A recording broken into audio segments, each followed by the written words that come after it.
أعوذ بالله من الشيطان الرجيم.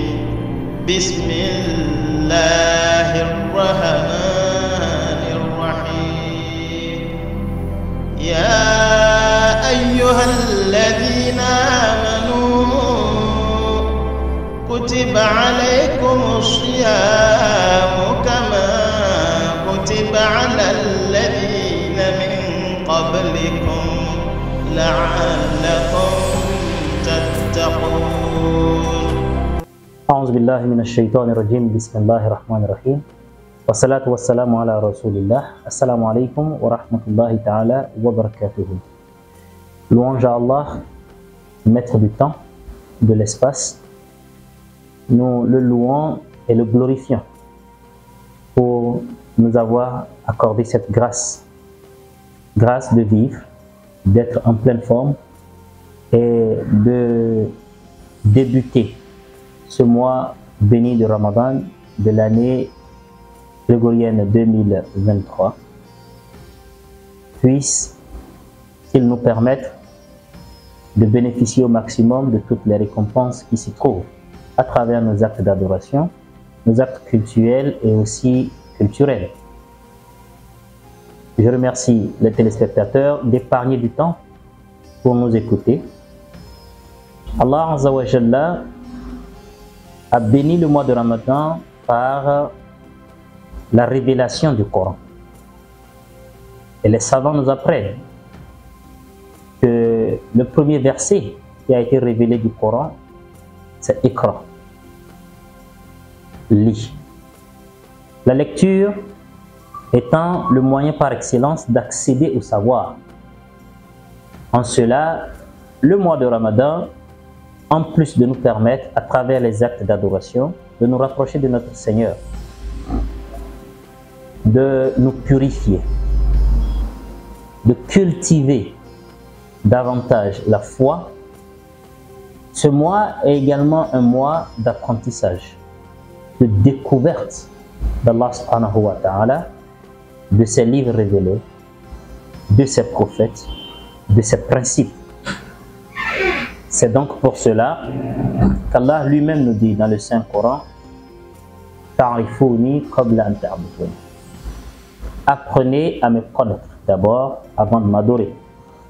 Une condition sine qua non donc de l'adoration, et d'ailleurs de la bonne adoration exaucée, est le savoir. Plusieurs canaux sont donc utilisés à travers ce mois de Ramadan pour enseigner, informer, conscientiser.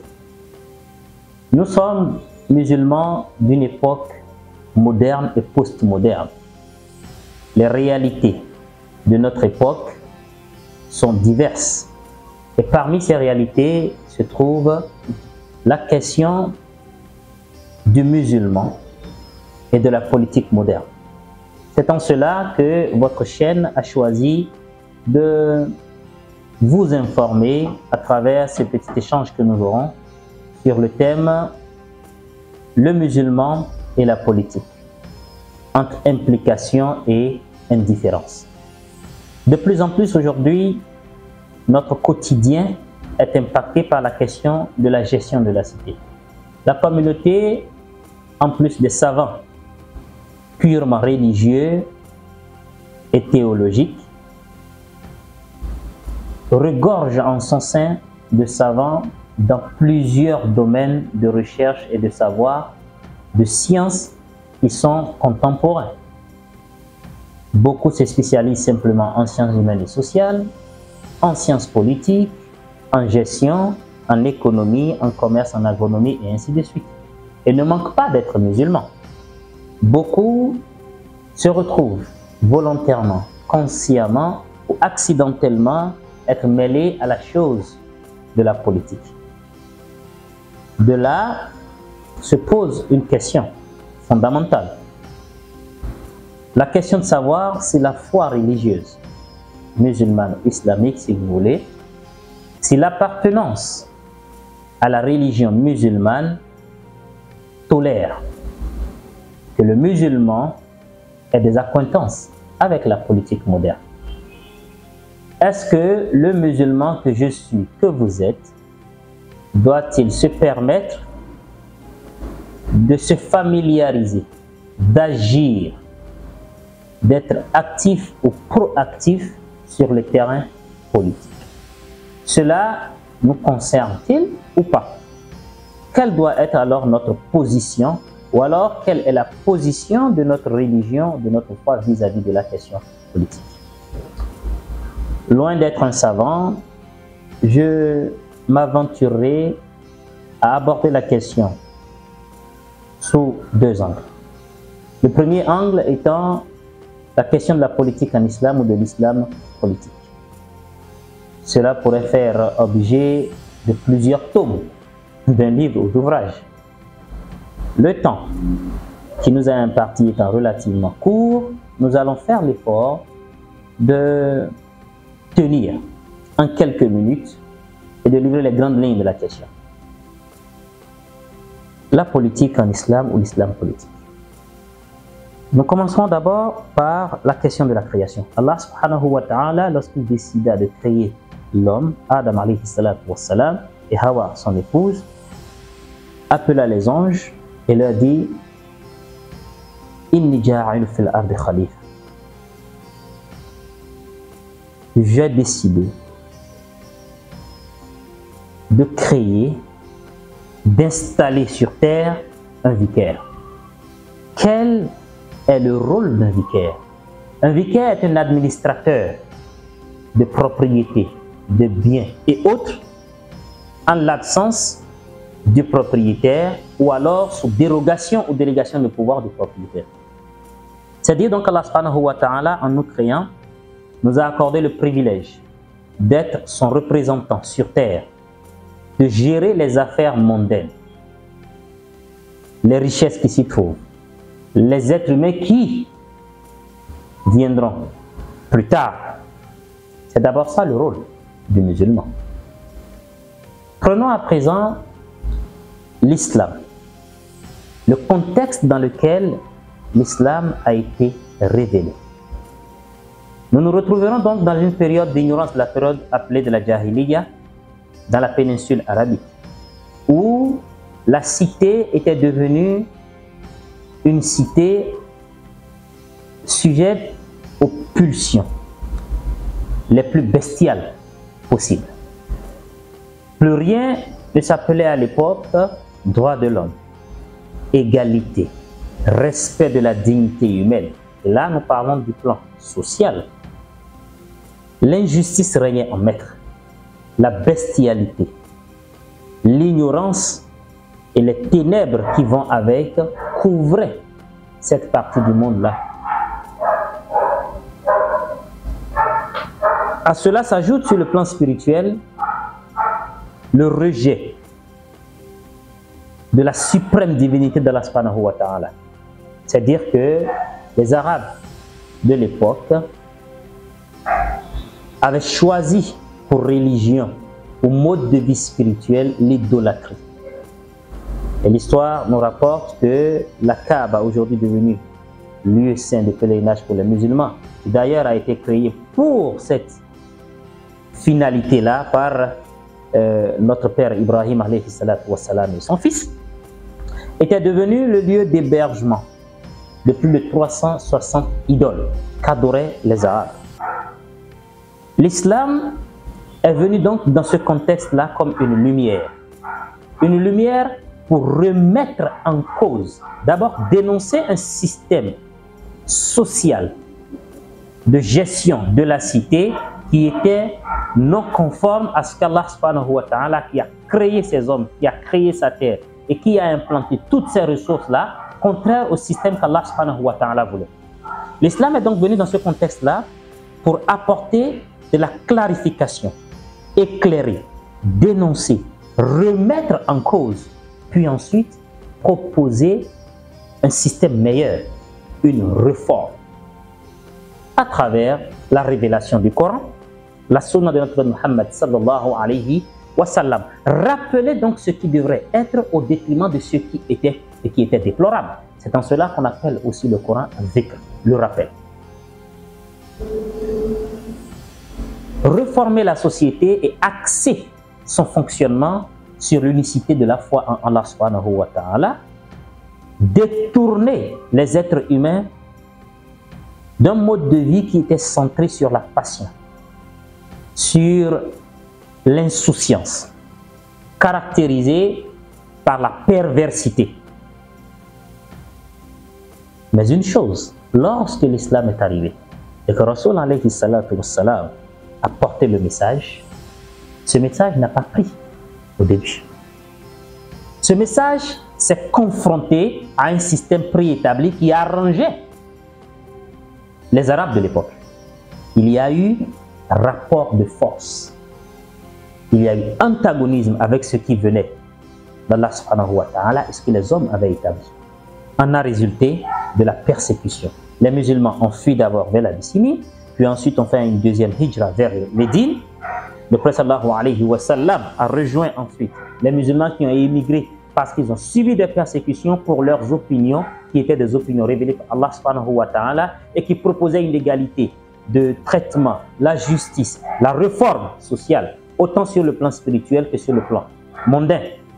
Ils se sont réfugiés sur une terre qui offrait une meilleure structuration. Il y a eu la hijra vers une terre qui tolérait davantage le message d'Allah subhanahu wa ta'ala. Et c'est de là qu'est parti le premier État islamique. Lorsque je parle d'État islamique, je ne parle pas de ce que nous appelons dans notre modernité l'organisation État islamique. Je parle de l'organisation sociale et politique que nous avons appelée au temps de Muhammad sallallahu alayhi wa sallam, l'État, la nation islamique, la Ummah. La Ummah s'est donc restructurée. Le modèle qui devrait être adopté est donc venu de Médine. Il y a eu renforcement du pouvoir militaire. Il y a eu des traités. Il y a eu de la diplomatie. Il y a eu des règles établies dans plusieurs domaines. Le domaine économique, le domaine social, le domaine conjugal, le domaine éducatif et ainsi de suite. Les relations entre groupes, les relations inter-États, les relations, si vous voulez, aujourd'hui, internationales. Le début de l'ébauche de ce que nous pourrons appeler aujourd'hui les droits de l'homme. Voilà ce qui s'est passé au début de l'islam. Voyez la similitude et comment cela ressemble à ce que nous appelons politique dans notre monde mondain. J'attire juste l'attention dessus et je demande à chacun de se faire une idée. C'est donc dire qu'il y a ce que nous appelons l'islam politique. Il y a de la politique en islam. Si telle est que la politique se définit par la gestion de la cité et toutes les politiques publiques que mettent en place ceux qui ont l'autorité et le pouvoir pour réglementer la vie en commun et pour permettre un développement et un certain épanouissement à tous les citoyens qui se trouvent dans la cité. Ça, c'est ce que Rasul alayhi salatu wassalam a fait. Lorsque l'islam a trouvé un terrain favorable à son expansion, il a commencé d'abord à se consolider de l'intérieur. Et la communauté s'est sentie suffisamment forte, on a commencé à faire des expéditions, à appeler les gens à la lumière, à une meilleure organisation sociale. Je n'apprends rien aux savants et aux musulmans que nous sommes, si nous sommes proches du Coran, qu'il y a plus de versets qui parlent d'organisation sociale et politique dans le Coran, qui parlent d'interaction entre les groupes et les êtres humains, qu'il n'y a qui parlent de la foi et du culturel. C'est-à-dire que le Coran en lui-même est d'abord et beaucoup plus organisation politique et sociale. C'est un modèle, c'est une réforme que l'islam. Lorsque nous en sommes arrivés là et que la force militaire a été institutionnalisée, la diplomatie a eu sa place, les négociations ont commencé, l'islam s'est tellement répandu, est devenu tellement fort qu'il y a eu une tentative de reprise de la Mecque. En quoi cela n'est-il pas politique? Il y a une première tentative qui s'est soldée par le traité de Hudaybiyah où Rasul alayhi salatu wassalam et ses compagnons n'ont pas pu entrer à la Mecque. Là, le premier traité, c'est de la diplomatie, c'est de l'entente avec des termes entre deux forces. Puis ensuite, il y a eu la deuxième tentative qui a abouti sans bain de sang. où la force militaire islamique a repris la Mecque. Les califes bien guidés ont perpétué cette tradition. Abu Bakr radiallahu anhu, Omar, Othman, Ali radiallahu anhu. Il existe aujourd'hui plusieurs ouvrages qui traitent de leur modèle de gestion de la société, de la nation islamique. Ce qui est intéressant, c'est que cette nation islamique qui a été politiquement gérée par ces califes bien guidés, à l'instar du prophète Mohammed sallallahu alayhi wa sallam, est une nation qui regorgeait non seulement de musulmans, mais également de non-musulmans. Nation dans laquelle les droits de ces non-musulmans étaient également préservés. Ils avaient des obligations, ils avaient des droits que leur conférait l'État. Pour dire, chers téléspectateurs, que la question de la politique, décrite comme gestion de la cité, n'est pas nouvelle dans les religions révélées et plus encore, n'est nullement pas étrangère, j'allais donc dire, à l'islam, notre religion. Je conclurai donc ce premier volet de notre échange sur le musulman et la politique moderne, entre indifférence et implication, par le fait que, en tant que vicaire d'Allah subhanahu wa ta'ala sur la terre, il nous revient à nous de trouver le processus d'application du modèle politique islamique dans un monde moderne. Nous familiariser davantage avec le Coran et la Sunna de Muhammad sallallahu alayhi wa sallam, celle des Khulafa al-Rashidin, des pieux prédécesseurs, afin de puiser la connaissance et le savoir-faire nécessaires pour faire quoi? Pour faciliter la vie à nos contemporains musulmans et non musulmans. Et cela, pour ma part, relève de la responsabilité de l'humain que nous sommes, du musulman que nous sommes de surcroît. Je vous remercie. Je vous invite, pour plus d'informations, de formations et de conférences, à liker nos vidéos sur la chaîne YouTube Al-Akhbar TV, à vous abonner, à cliquer sur la cloche de notification afin de recevoir toutes les vidéos qui seront mises en ligne dans ce mois béni de Ramadan, afin d'en profiter, afin de nourrir votre culture générale et votre culture islamique. Que la paix d'Allah soit avec vous. Wassalamu alaikum wa rahmatullahi ta'ala wa barakatuh. أعوذ بالله من الشيطان الرجيم بسم الله الرحمن الرحيم يا أيها الذين آمنوا كتب عليكم الصيام كما كتب على الذين من قبلكم لعلكم